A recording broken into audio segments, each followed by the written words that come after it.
بسم اللہ الرحمن الرحیم۔ عیسیٰ کا پہلا باب ہے دلالت، سبق نمبر 10 میں خوش آمدید۔ آج کے سبق کے اندر کلی عرضی سے متعلقہ جو عربی عبارت ہے وہ ہم حل کریں گے۔ اردو کے اندر سارے مسئلے کی تفصیل ہم گزشتہ سبق کے اندر تفصیل سے بتا چکے ہیں، تو اس سبق کو آپ پچھلے سبق کے ساتھ ملا کر پڑھیں، پھر آپ کو صحیح طریقے سے سمجھ آئے گی۔ عبارت دیکھ لیں، ترجمہ کریں گے اور آخر میں اس کی تشریح کریں گے۔ وَأَمَّا الْأَرْضِ فَهُوَ إِمَّا أَن يَمْتَنِعَ انْفِكَاكُهُ عَنِ الْمَاهِيَّةِ وَهُوَ الْأَرْضُ اللَّازِمُ أَوْ لَا يَمْتَنِعُ وَهُوَ الْأَرْضُ الْمُفَارِقُ وَكُلُّ وَاحِدٍ مِّنْهُمَا إِمَّا يُخْتَصُّ بِحَقِيقَةٍ وَاحِدَةٍ وَهُوَ الْخَاصَّةُ كَالزَّاحِكِ بِالْقُوَّةِ أَوْ بِالْفِعْلِ لِلْإِنسَانِ وَيُرْسَمُ بِأَنَّهَا كُلِّيَّةٌ يُقَالُ عَلَى مَا تَحْتَ حَقِيقَةٍ وَاحِدَةٍ فَقَطْ قَوْلًا عَرْضِيًّا وَإِمَّا أَن يَعُمَّ حَقَائِقَ فَوْقَ وَاحِدَةٍ وَهُوَ الْأَرْضُ الْعَامُّ كَالْمُتَنَفِّسِ بِالْقُوَّةِ أَوْ بِالْفِعْلِ لِلْإِنسَانِ وَغَيْرِهِ مِنَ الْحَيْوَانَاتِ وَيُرْسَمُ بِأَنَّهُ كُلِّيٌّ يُقَالُ عَلَى مَا تَحْتَ حَقَائِقَ مُخْتَلِفَةٍ قَوْلًا عَرْضِيًّا۔ عبارت میں نے آپ کے سامنے پڑھ دی ہے، اس کا ترجمہ دیکھ لیں پھر اس کی تشریح کرتے ہیں۔ اور بہرحال کلی عرضی وہ یا تو ممتنع ہوگا اس کا جدا کرنا ماہیت سے اور وہ عرض لازم ہے، یا پھر ممتنع نہیں ہوگا اور وہ عرض مفارق ہے، اور ان دونوں میں سے ہر ایک یا تو خاص ہوگا ایک ہی حقیقت کے ساتھ تو وہ خاصہ ہے، جیسا کہ ضاحک بالقوہ یا ضاحک بالفعل انسان کے لیے، اور اس کی تعریف اس طریقے سے کی جائے گی کہ وہ ایسی کلی ہے جو کہ بولی جاتی ہے ایک ہی حقیقت کے افراد کے ماتحت صرف عرضی طور پر، اور یا پھر وہ عام ہوگی ایک ہی حقیقت کے افراد کے اوپر، اور وہ عرض عام ہے جیسا کہ سانس لینے والا بالقوہ یا بالفعل انسان کے لیے اور اس کے علاوہ دیگر حیوانات سے، اور اس کی تعریف یہ کی جاتی ہے کہ وہ ایسی کلی ہے جو کہ بولی جاتی ہے مختلف حقائق کے افراد کے ماتحت قول عرضی کے طور پر۔ عبارت پڑھ دی ہے، ترجمہ کر دی ہے، چلتے ہیں اس کی تشریح کی طرف۔ کلی عرضی کے بارے میں بتا رہے ہیں، یا تو اس کا جدا کرنا ناممکن ہوگا ماہیت سے۔ ماہیت کا کیا مطلب ہے یہاں پہ، اس کو ذرا سمجھ لیں۔ دیکھیں، جن امور سے مل کر کوئی چیز بنتی ہے وہ امور اس چیز کی حقیقت اور ماہیت ہوتے ہیں۔ اب کلی چونکہ اپنے افراد و جزیات سے مل کر بنتی ہے تو کلی کے جو افراد و جزیات ہیں وہ کلی کی ماہیت کہلائیں گے۔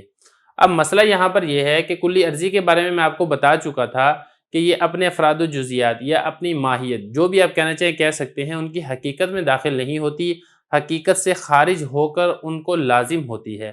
اب یہ بتا رہے ہیں کہ جو ماہیت سے مراد یہاں پر ہو گیا افراد و جزیات، یا تو افراد و جزیات سے انفکاک کا مطلب ہوتا ہے جدا ہونا، اس کا ممتنع ہوگا، مطلب یہ کہ جدا ہونا ممتنع ہوگا، کبھی بھی جدا نہیں ہوگی، یہ ایک قسم ہو جائے گی۔ اور دوسری قسم کیا ہے، او لا یمتنع، یا جدا ہونا ممتنع نہیں ہوگا، جدا ہونا منع نہیں ہوگا، مطلب یہ کہ جدا ہو سکتی ہے۔ تو دوسرے لفظوں میں کہ جو کلی عرضی جو صفت ہوتی ہے اپنا افراد و جزیات کے ساتھ یا تو لازم طور پر لگی رہے گی یا جدا ہو جائے گی، تو اس اعتبار سے دو قسمیں بیان کی گئی ہیں۔ تو اگر تو کبھی بھی جدا نہ ہوتی ہو اپنے افراد و جزیات سے، اپنی ماہیت سے اس کا جدا ہونا منع ہو، تو اس کو کہا جاتا ہے عرض لازم، جیسا کہ میں آپ کو پچھلے سبق کے اندر بتا چکا ہوں۔ یا پھر ممتنع نہیں ہے، مطلب یہ کہ جدا ہو جاتی ہے، تو اس کو کہا جاتا ہے عرض مفارق، یہ بھی آپ کو میں پچھلے سبق کے اندر تفصیل سے بتا چکا ہوں۔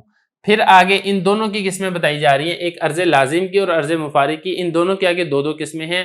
اگر تو یہ ایک ہی قسم کی حقیقت کے افراد کے ساتھ خاص ہیں تو اس کو کہا جائے گا خاصہ، اور اگر مختلف قسم کی حقیقت کے افراد کے ساتھ مشترکہ طور پہ پائی جاتی ہے تو اس کو کہا جائے گا عرض عام۔ تو یہ فرمایا وَكُلُّ وَاحِدٍ مِّنْهُمَا، ان دونوں میں سے ہر ایک، یہ جو ہما ضمیر ہے یہ ہما ضمیر کس کی طرح لوٹ رہی ہے، ایک تو یہ ہے یمتنع انفکاک اور دوسرا ہے لا یمتنع انفکاک۔ ان دونوں میں سے ہر ایک اما یختص بحقیقت واحدۃ، یا تو ایک ہی قسم کی حقیقت کے افراد کے ساتھ خاص ہوگی تو اس کو کہا جاتا ہے خاصہ، جیسا کہ ضاحک بالقوہ۔ اب جو ضاحک بالقوہ ہے یہ خاصہ ہے، صرف ایک ہی قسم یعنی انسان اس کے افراد و جزیات کے ساتھ ہی خاص ہے، اور اس کے بعد بھی یہ اب اس میں جو ہے نا ضاحک بالقوہ یہ ایک حقیقت کے افراد کے ساتھ خاص بھی ہے اور ہے بھی یہ عرض لازم ہے، کیونکہ بالقوہ ہر انسان کے اندر ہنسنے کی طاقت اور قوت ہوتی ہے۔ یا پھر یہ ہوگا بالفعل انسان کے لیے، بالفعل مطلب جو ہنس رہا ہے، تو اس وقت یہ عرض لازم نہیں ہوگا بلکہ عرض مفارق ہوگا، لیکن ہوگا ایک ہی قسم کے حقیقت کے افراد کے ساتھ ہی، کیونکہ یہ جدا ہو بھی جاتا ہے۔ کچھ افراد ہنس رہے ہوں گے وہ تو داخل ہوں گے، کچھ نہیں ہنس رہے وہ اس کے اندر داخل اور شامل نہیں ہوں گے۔ تو یہ مثال ہو گئی ہے کہ اس کی دو قسمیں ہو گئی ہیں۔ یعنی ایک اس کی ہم نے پڑھ لی عرض لازم کی مثال، دوسری ہم نے پڑھ لی عرض مفارق کی مثال، اور یہ دونوں آ رہی ہیں خاصہ کے اندر. تو خاصہ میں عرض لازم بھی آ گیا، عرض مفارق بھی آ گیا. اب آگے اسی کی تعریف کر رہے ہیں، خاصہ کی تعریف کر رہے ہیں. وَيُرْسَمُ اس کی تعریف اس اعتبار سے کی جاتی ہے بِأَنَّهَا بئی طور کہ وہ کون سا وہ، یہ جو ہا ضمیر ہے یہ خاصہ کی طرف لوٹ رہی ہے. یہ جو خاصہ ہے ایسی کلی ہے جو کہ بولی جاتی ہے علی ما تحت حقیقت واحدۃ فقط قولا عرضیا، ایک عرضی قول کے اعتبار سے، ایک کلی عرضی کے اعتبار سے صرف ایک ہی حقیقت کے افراد پر ہی بولی جاتی ہے، دیگر حقائق کے افراد پر نہیں بولی جاتی. وَإِمَّا أَن يَعُمَّ حَقَائِقَ فَوْقَ وَاحِدَةٍ، یہاں سے پھر دوسری قسم بیان ہو رہی ہے. اب یہ جو دوسری قسم ہے یہ عرضی کی، یہ تو ہوگی نا خاصہ ایک ہی حقیقت کے افراد. یہاں سے دوسری قسم جو ایک حقیقت کے افراد نہیں بلکہ مختلف حقائق کے افراد پر بولی جاتی ہے. یہی کہا کہ جو عام ہو حقائق، یعنی فوق واحدہ، فوق واحدہ کے مطلب ہے ایک حقیقت، ایک حقیقت نہیں، ایک حقیقت سے زیادہ مختلف حقائق کے مختلف افراد کے اوپر عام ہو، عمومی طور پر مشترک طور پر بولی جاتی ہو، سمجھی جاتی ہو. وَهُوَ الْعَرْضُ عام، اس کو عرض عام کہا جاتا ہے. باقی تفصیل گزشتہ سبق کے اندر میں اس میں بتا چکا ہوں. کل متنفس بالقوہ. اب یہ دیکھیں جو عرض عام ہے، عرض عام میں بھی دو قسمیں ہوں گی. ایک ہوگی عرض عام میں عرض لازم، اور دوسری ہوگی عرض عام کے اندر عرض مفارق. عرض لازم یعنی جو کبھی بھی جدا نہ ہو، اس کی مثال ہے کل متنفس بالقوہ.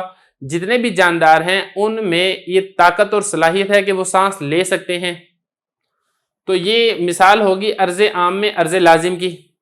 اور یا پھر عرض عام کے اندر عرض مفارق کی مثال کیا ہوگی؟ بالفعل. جو اس وقت جاندار سانس لے رہے ہیں وہ تو اس کے اندر داخل ہوں گے، جو نہیں لے رہے ہیں وہ اس کے اندر داخل نہیں ہوں گے. جیسا کہ انسان ہے، یہ انسان کے علاوہ دیگر حیوانات ہیں، یہ ساروں کو ہی شامل ہے، اس لیے اس کو عرض عام کہا جاتا ہے. اور تعریف کیسے کی جائے گی؟ اس کی تعریف اس اعتبار سے کی جائے گی بِأَنَّهُ كُلِّيٌّ، یہ وہ کلی ہے. یہ کس کی تعریف ہو رہی ہے؟ پہلے تو یہ سمجھ لیں، یہ تعریف ہو رہی ہے اس عرض عام کی، کیونکہ جو خاصہ کی تعریف تھی نا وہ یہاں سے کی گئی تھی. اب یہاں سے عرض عام کی تعریف اس اعتبار سے کی جا رہی ہے یہاں سے کہ وہ ایسی کلی ہے جو کہ بولی جاتی ہے مختلف حقائق کے افراد پر قولاً عرضیاً، عرضی کلی کے اعتبار سے، عرضی قول کے اعتبار سے. قول سے مراد یہاں پہ کلی ہے. تو یہ یہاں سے کلی عرضی کی عبارت ہم حل کر چکے ہیں. یہ دونوں سبق ہیں ایک دوسرے سے ملے ہوئے ہیں، دونوں کو ایک دوسرے سے ملا کر سمجھیں گے، پھر انشاءاللہ کتاب کی عبارت اچھے طریقے سے حل ہوگی.